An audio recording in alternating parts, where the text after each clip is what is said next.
ইদানিং দেখতেছি এই কবর নিয়ে টিকটকে ফান্নি ভিডিও বানানো হচ্ছে।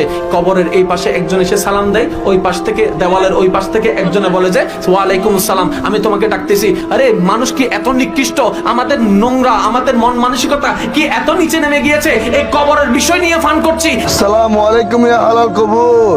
ওয়ালাইকুম আসসালাম ইকবাল হাকু আমি নিয়াডা এটা কি ফান করার বিষয়? এটা কি ফান করার বিষয়? এটা ফান করার বিষয় নয়, এটা নিজেদের ধ্বংস করছি আমরা। আফসোসের বিষয়।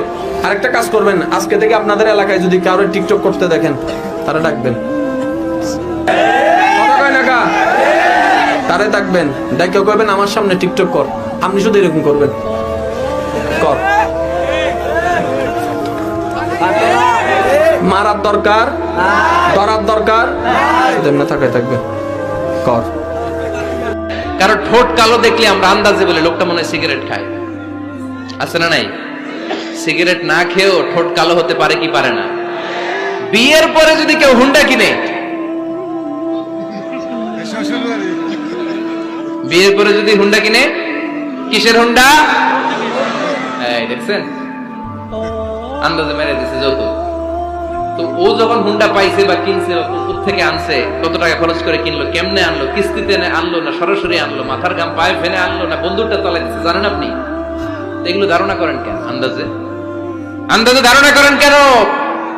আজকে থেকে আন্দাজের গোষ্ঠী গিলাই আমরা। আন্দাজে কথা বলা যাবে? ছেলেদেরও পর্দা আছে। আল্লাহ পাক সূরা নূরের মধ্যে আগে ছেলেদের পর্দার কথা বলেছেন। ছেলেদেরকেও পর্দা করতে হবে।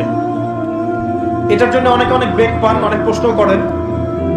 উত্তর আমি একটা দিব খালি, যে যত বেশি কোরআনকে সময় দিবে তার কাছে দুনিয়ার এই চাকচিক্য ভালো লাগবে না। যে যত বেশি কোরআনকে সময় দিবেন, আমার চাইতে আপনারা বেশি দিতে পারেন, আমি যে খুব বেশি দিচ্ছি তা বলছি না। এখানে অনেক উপস্থিত মানুষ আছেন যিনি হয়তো আমার চেয়ে বেশি তেলাওয়াত করেন, আমার চেয়ে বেশি গবেষণা করেন, অনেক বেশি সময় দেন। তো যে যত বেশি সময় দিবেন কোরআনকে, তার কাছে দুনিয়ার নোংরামিগুলো তত খারাপ লাগবে। আপনার নজরকে হেফাজত করা ইজি হবে আপনার জন্য। এর পাশাপাশি একা একা থাকবেন না, তিনি ভাইদের সাথে মিলেমিশে থাকবেন, একাকি ঘুমাবেন না। এবং বাসার মধ্যে যে ঘরে ঘরে যে আমাদের টিভি, মনিটর এগুলো আছে, চারটা কাজ যে নারী দুনিয়ার বুকে করবে, ওই নারীর জন্য জান্নাতের 8টা দরজা খুলে দিবে কে? এক নম্বর, আলমার আতুইদা সাল্লাত খামসাহা, 5 ওয়াক্ত নামাজ যে মেয়েরা পড়বে, সমাত শাহরাহা, যারা রমজানের রোজা রাখবে, আতাআত বালাহা, স্বামীর আনুগত্য করবে, হাফিজাত ফুরুজাহা, লজ্জাস্থানের হেফাজত করবে। এই 4টা কাজ যে নারীরা করবে, 8টা জান্নাতের দরজা তাদের জন্য খুলে দিবে কে? বুবুরো স্বর্ণ তোর বেটার বিয়েতে, বিয়ের বাড়ি তোমার গীত নাই, গান আছে না? তখন ওই ডিজিটাল খালা যায় বিয়ের বাড়ির গীত উদ্বোধন করতেছে, দুলা ভাই সাইকেল মারিয়া যায়, কথা কর আছে বাবা। মন খারাপ করতেছেন আপনারা, বেজার হয়েছে নাকি?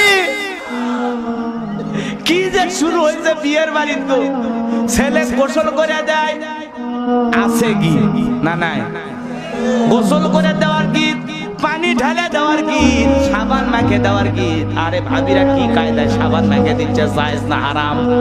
কথা কম। আবার ওই ছেলে গোসল করে দিয়ে খারাপ করে থসে, লঙ্গি দেয় না, টাকা দিলে তারপর দিবি, আছে না? নাই।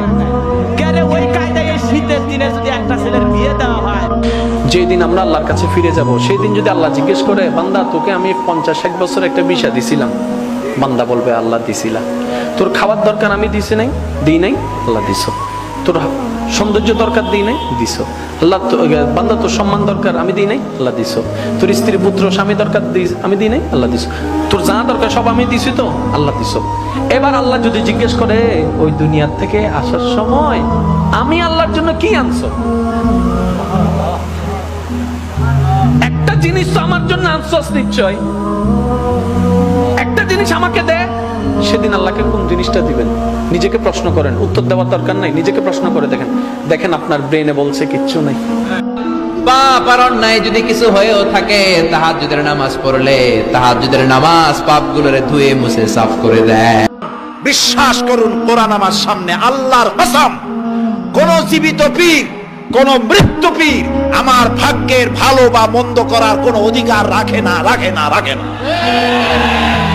কোন পীর ফু দিয়ে আমার ভাগ্যকে ভালো বানাই দিতে পারবে না, এবং আমার একটা চুলও বাঁকাও করতে পারবে না। খাইরিহি ওয়া শাররিহি মিনাল্লাহ তাআলা, আমার ভালো আমার মন্দ করার একমাত্র মালিক কে? এক আঙ্গুল আকাশের দিকে উঁচু করে চিৎকার দিয়ে বলুন কে?